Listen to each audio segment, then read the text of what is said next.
Beautiful day, got my Bible, I'm ready to go. Why did God give you cancer? Because he chose me. And why did he choose you? Because I'm a special boy. You're a special boy. You are. But you've been through so much pain. Why did God say yes to that? Because he chose me to do it. And are you mad at God? At all? No.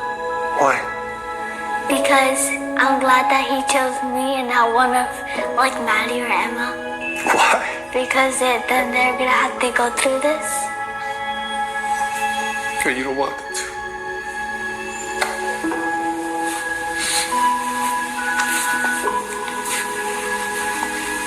Okay. Why is Daddy crying?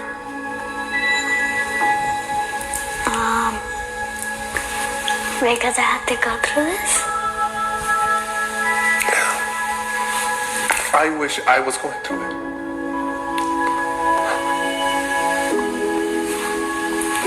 I wish I had cancer so that you wouldn't have to have it. But God said no, huh? You know, it hurt Daddy and Mommy so much to see you go through everything. I have a question. Why do you still smile? Because even though I have pain and stuff, but God still makes me happy. Yeah? And I don't be sad or mad at God. You know, hon, every single day you smile. That beautiful smile. Even when we're in the hospital, you smile. You always smile. And do you know that your smile has helped a lot of people? Yeah.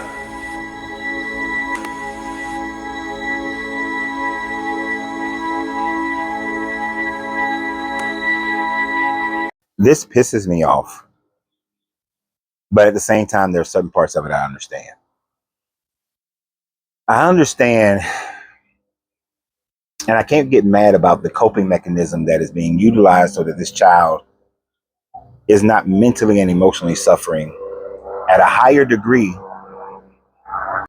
as he goes through this cancer process. As many of you know, I opened my home to one of my friends, one of my best friends, who went through pancreatic cancer. I've watched someone go from being looking completely healthy, being healthy, to gaining pancreatic cancer and passing away about 10 months after finding out. Those last 3 months were spent in my house. So I understand wanting to have an answer, wanting to know why, but at the same time, I understand when a person goes deeper into a religion as a coping mechanism to deal with it, because you don't know why. You can't explain why you've done all these things in your life and you can't explain why.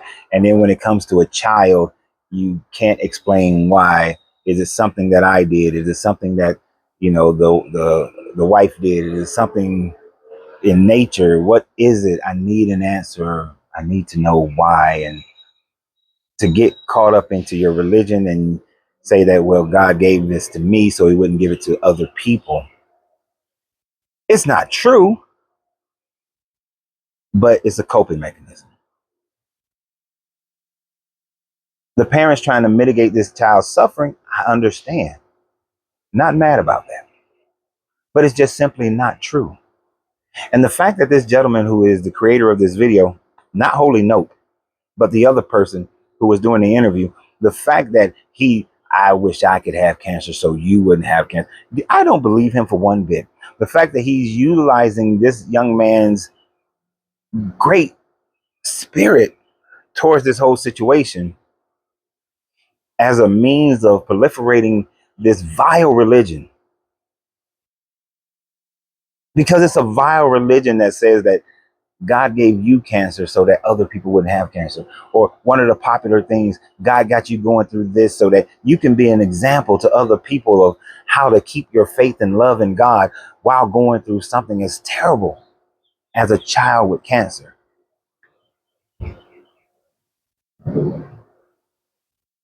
I think that is vile, to have that thought and to teach this child that and to use this child in such a way as to make your religion seem better, seem right. No, this child did not have to have cancer. There is absolutely no reason why a perfect creator would create human beings with cancer cells already in every human being. And the only thing that we know that could activate it is our environment, our outside environment, and how our bodies respond to that outside environment. The food that we put in, the air that we breathe, the water that we drink, the chemicals that we put in our body, that your body reacts to this environment, and that environment is what causes your cancer cells to begin to live inside the body. And everybody has cancer cells. Why would a perfect God, why would a loving God create a human body that has cancer cells as part of it? They serve no purpose. And then here's the worst part. Here's the worst part about cancer cells. Every other cell in the body has telomeres. And every time they replicate, the telomeres get less and less and less until eventually the cell can't replicate anymore. And that cell, whatever it's, whether it's a pancreatic cell, a heart cell, blood cells, eventually they can't replicate anymore and they just die off and the body dies. But yet cancer cells maintain their telomeres the entire time. Every time they replicate, the exact same level of telomeres are still present in the new cancer cells. This is why cancer cells are so difficult to eradicate, is because every time they replicate at 100%. 100. When your brain cells replicate, 100 to 99. Your heart replicates 100 to 99. But a fucking cancer cell, what loving God thought that that was a good thing? Maybe you Christians can tell me why that makes any sense whatsoever. If you were creating man, you would not put cancer cells in the body, the DNA of every man. And then y'all want to use this child. Anyway, y'all have a great day. And always remember, you have to free yourself to be yourself because your greatness is non-negotiable. Good journey, good vibrations.